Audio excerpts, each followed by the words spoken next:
کی حمایت کرتا ہوں, اگری کرتا ہوں. اچھا ویسے میں خواجہ عاصف صاحب کے بیان کی بات نہیں کر رہا, میں اس لیے اوائڈ کرتا ہوں مشرف صاحب کے بارے میں کہ میں نے ان پہ بڑی تنقید کیا ہے, انہوں نے میرے پہ بڑے بڑے الزامات لگائے ہیں, اس لیے اس وقت اگر وہ بیمار ہیں تو مناسب ہے کہ میں اوائڈ کروں. لیکن کیا قانون جو ہے وہ علی وزیر اور پرویز مشرف دونوں کے لیے برابر نہیں ہونا چاہیے مشتاق صاحب؟ دیکھیں یہ پروڈکشن آرڈر کی جو آپ نے بات کی ہے, اسپیکر کے پاس تو یہ اختیار ہے, یہ اسٹینڈنگ کمیٹی کے چیئرمین کے پاس بھی ہے.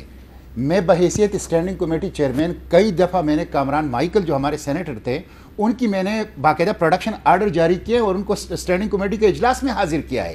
تو مجھے تو بڑی حیرت ہوتی ہے کہ اسپیکر نے بجٹ اجلاس میں علی وزیر کی, اور پھر یہ آپ نے جو پرویز مشرف کی بات کی ہے, عجیب ملک ہے, اس میں احسان اللہ احسان کے لیے, راؤ انور کے لیے, پرویز مشرف کے لیے ایک قانون ہے, اور علی وزیر جو کہ منتخب نمائندہ ہیں اور دستور کے اوپر حلف اٹھائے اس کے لیے دوسرا قانون ہے. پھر آپ نے یہ پرویز مشرف کی بات کی, دیکھیں دو طرح کے انسان کے اعمال ہوتے ہیں, ایک انفرادی عمل ہوتا ہے, ایک ہے اجتماعی. وہ تقریباً 10 سال پاکستان کا حکمران رہا ہے, اس نے ایسی پالیسیاں اپنائی ہیں جس کے اثرات آج ہم بھگت رہے ہیں. آپ دیکھیں یہ جو بلوچستان میں جو کچھ ہو رہا ہے, بگٹی کو انہوں نے شہید کر دیا, اس کی وجہ سے ابھی تک بلوچستان کے حالات نارمل نہیں ہوئے. یہ جو آپ نے سندھ اسمبلی کے سامنے مسنگ پرسن, اس کا آغاز تو پرویز مشرف اور جو پرویز مشرف کے دور میں جو لوگ اٹھائے گئے تھے ابھی تک غائب ہیں, اور عافیہ صدیقی جو ابھی تک امریکہ کے اندر ہے. مجھے سیف اللہ پراچا جس کو ابھی 18 سال کے بعد گوانٹانامو بے سے انہوں نے ان کو بے گناہ قرار دی کے ریلیز کر دیا. اس کے وکیل نے مجھے خط لکھا, میں نے اس دن سینٹ میں لہرایا کہ اس کے وکیل نے کہا ہے کہ اب وہ بیمار بھی ہیں, عمر کے اس حصے میں بھی ہیں, تو حکومت پاکستان صرف یہ لکھے کہ اس کی سیکیورٹی کی ضمانت ہم لیتے ہیں تو ہم اس کو پاکستان. تو میں بالکل اس کے حق میں نہیں ہوں. میں سمجھتا ہوں کہ انہوں نے ڈرون اٹیکس, جس کو یونائٹڈ نیشن نے لائسنس ٹو کل کہا ہے, انہوں نے $140 ارب کا دہشت گردی کے خلاف جنگ میں نقصان پہنچایا پاکستان کو. انہوں نے پاکستان کو امریکی اڈا بنا لیا. انہوں نے 2 دفعہ آئین کو انہوں نے ایک چیف جسٹس کو جو اس وقت اس کو بالوں سے پکڑ کر گھسیٹا. ان کے جرم جو ہیں وہ قومی جرم, اور ایک چیز بھول گئے, ایک چیف جسٹس نے ان کے بارے میں فیصلہ دیا, پشاور ہائی کورٹ کے چیف جسٹس نے. مجھے بہت دکھ ہے کہ آج خواجہ آصف اور فواد چودھری یہ دونوں ایک دوسرے کے سیاسی مخالف ہیں, لیکن جب پرویز مشرف کی بات آتی ہے تو یہ ایک زبان ہو جاتے ہیں. یہ کبھی غریبوں کے لیے بھی ایک زبان ہو گئے ہیں, کبھی بلوچوں کے لیے بھی ایک زبان ہو گئے ہیں, کبھی یہ یہاں پہ مہنگائی کے خلاف بھی ایک زبان ہو گئے ہیں. میں سمجھتا ہوں یہ نہیں چلے گا, اور یہ اس طریقے سے جو اخلاقی بنیادیں ہیں پاکستان کی یہ مسمار کر رہے ہیں, منہدم کر رہے ہیں. اس کے نتیجے میں پاکستان کی سروائیول کا خطرہ ہو. ایک چیز جو ہے وہ شاید آپ نے ذکر نہیں کیا, اس کا ذکر میں کر دیتا ہوں کہ پرویز مشرف صاحب جو ہیں وہ محترمہ بے نظیر بھٹو شہید کا جو مقدمہ قتل ہے اس میں بھی مفرور ہیں. آئین سے غداری کا جو معاملہ ہے اس پہ جسٹس وقار سیٹھ کا جو فیصلہ تھا اس پہ لاہور ہائی کورٹ کے کچھ ججز جو ہیں انہوں نے اسٹے دے دیا تھا, پھر وہ فیصلہ جو اس پہ عمل درآمد تو نہیں ہوا. لیکن محترمہ بے نظیر بھٹو کا جو مقدمہ قتل ہے وہ تو اس میں تو یہ مفرور ہیں ابھی.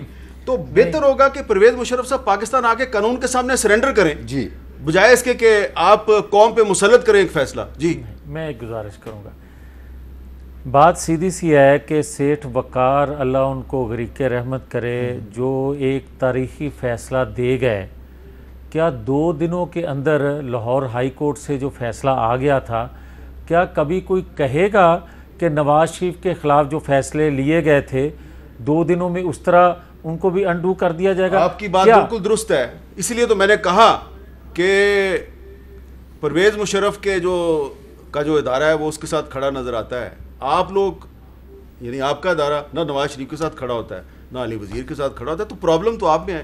وقفے کے بعد دوبارہ ملتے ہیں.